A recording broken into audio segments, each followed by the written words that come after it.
FL77 ಬಳಸಿದ ನಂತರ ಹಣ್ಣುಗಳ ಬೆಳವಣಿಗೆ ಉತ್ತಮ ಸ್ಥಿತಿಯಲ್ಲಿದೆ. ಹಣ್ಣುಗಳು ಆರೋಗ್ಯಕರವಾಗಿವೆ ಮತ್ತು ಚುಕ್ಕೆ ರೋಗದಂತಹ ರೋಗಗಳಿಂದ ಮುಕ್ತವಾಗಿವೆ. ಪ್ರಸ್ತುತ ಬೆಳೆದಿರುವ ಬಾಳೆಹಣ್ಣುಗಳ ಮೇಲೆ ನಾವು ಈ ಔಷಧಿಯನ್ನು ಬಳಸಿದ್ದೇವೆ.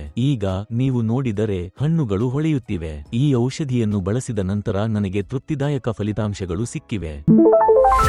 ನಮಸ್ಕಾರ, ನನ್ನ ಹೆಸರು ಶಕ್ತಿವೇಲ್. ನಾನು ಈರೋಡ್ ಜಿಲ್ಲೆಯ ಗೋಪಿಚೆಟ್ಟಿಪಾளைಯಂ ತಾಲ್ಲೂಕಿನ ಸವಾಂಡಾಪುರ್ ಗ್ರಾಮದವನು. ನಾನು APKS ಆರ್ಗಾನಿಕ್ಸ್ನ ಔಷಧದ ಬಗ್ಗೆ ಸಾಮಾಜಿಕ ಮಾಧ್ಯಮದಲ್ಲಿ ನೋಡಿದೆ ಮತ್ತು ಅವರನ್ನು ಸಂಪರ್ಕಿಸಿದೆ. ಅದರ ನಂತರ ಅವರು ಕೊರಿಯರ್ ಮೂಲಕ ಔಷಧವನ್ನು ಕಳುಹಿಸಿದರು. ಅವರು ಅದನ್ನು ಕ್ಯಾಶ್ ಆನ್ ಡೆಲಿವರಿ ಮೂಲಕ ಕಳುಹಿಸಿದ್ದರು. ಅಂಚೆ ಕಚೇರಿಯನ್ನು ತಲುಪಿದ ನಂತರ ನಾನು ಅದನ್ನು ಪಾವತಿಸಿ ಸ್ವೀಕರಿಸಿದೆ. ನಾನು ಔಷಧವನ್ನು ಬಳಸಲಾರಂಭಿಸಿ 20 ದಿನಗಳಾಗಿವೆ. ಹಣ್ಣುಗಳ ಬೆಳವಣಿಗೆ ಉತ್ತಮವಾಗಿದೆ. ನನ್ನ ಬಳಿ ಸುಮಾರು 800 ನೆಂದ್ರಂ ಬಾಳೆ ಮರಗಳು, 900 ಕಥಳಿ ಬಾಳೆ ಮರಗಳು ಮತ್ತು 450 ಕೆಂಪು ಬಾಳೆ ಮರಗಳಿವೆ. FL77 ಬಳಸಿದ ನಂತರ ಹಣ್ಣುಗಳು ಉತ್ತಮ ಸ್ಥಿತಿಯಲ್ಲಿವೆ. ಚುಕ್ಕೆ ರೋಗ ಸೇರಿದಂತೆ ಯಾವುದೇ ಹಾನಿಯಾಗದಂತೆ ಅವು ಆರೋಗ್ಯಕರವಾಗಿ ಬೆಳೆಯುತ್ತಿವೆ. ನಾವು ನೆಂದ್ರಂ ಬಾಳೆಯಲ್ಲಿ ಸುಮಾರು 800 ಕಣ್ಣುಗಳನ್ನು ನೆಟ್ಟಿದ್ದೇವೆ. ಪ್ರಸ್ತುತ ಅವು ಫಲ ನೀಡುವ ಋತುವಿನಲ್ಲಿವೆ. ಅರ್ಧದಷ್ಟು ಮರಗಳು ಫಲ ನೀಡಿವೆ, ಉಳಿದವು ಇನ್ನೂ ಮೊಗ್ಗುಗಳಲ್ಲಿವೆ. ನಾವು ಈ FL77 ಔಷಧಿಯನ್ನು ಒಮ್ಮೆ ಬಳಸಿದ್ದೇವೆ. ಇದು ಉತ್ತಮ ಫಲಿತಾಂಶಗಳನ್ನು ನೀಡಿದೆ. ನಾನು ಇನ್ನೂ ಎಲ್ಲಾ ಬಾಳೆಹಣ್ಣುಗಳ ಮೇಲೆ ಬಳಸಿಲ್ಲ.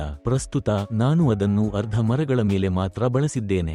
ಉಳಿದ ಮರಗಳ ಮೇಲೆ ಅದನ್ನು ಬಳಸಲು ನಾನು ಅದನ್ನು ಮತ್ತೆ ಆದೇಶಿಸಿದ್ದೇನೆ. ಈ ವಾರ ಅದು ಬಂದ ತಕ್ಷಣ ಉಳಿದ ಬಾಳೆಹಣ್ಣುಗಳ ಮೇಲೆ ಅದನ್ನು ಬಳಸಲು ನಾನು ಯೋಜಿಸುತ್ತೇನೆ. ಈಗ ಔಷಧದಿಂದ ಚಿಕಿತ್ಸೆ ಪಡೆದ ಬಾಳೆಹಣ್ಣುಗಳನ್ನು ನೋಡಿ. ಹಣ್ಣುಗಳು ಹೊಳೆಯುತ್ತಿವೆ, ಬಣ್ಣವು ಹಗುರವಾಗಿದೆ ಮತ್ತು ಹಣ್ಣುಗಳ ಗಾತ್ರವು ಚೆನ್ನಾಗಿ ಹೆಚ್ಚಾಗಿದೆ. ಈ ಔಷಧಿಯನ್ನು ಬಳಸುವುದರಿಂದ ನನಗೆ ತುಂಬಾ ತೃಪ್ತಿಯಿದೆ.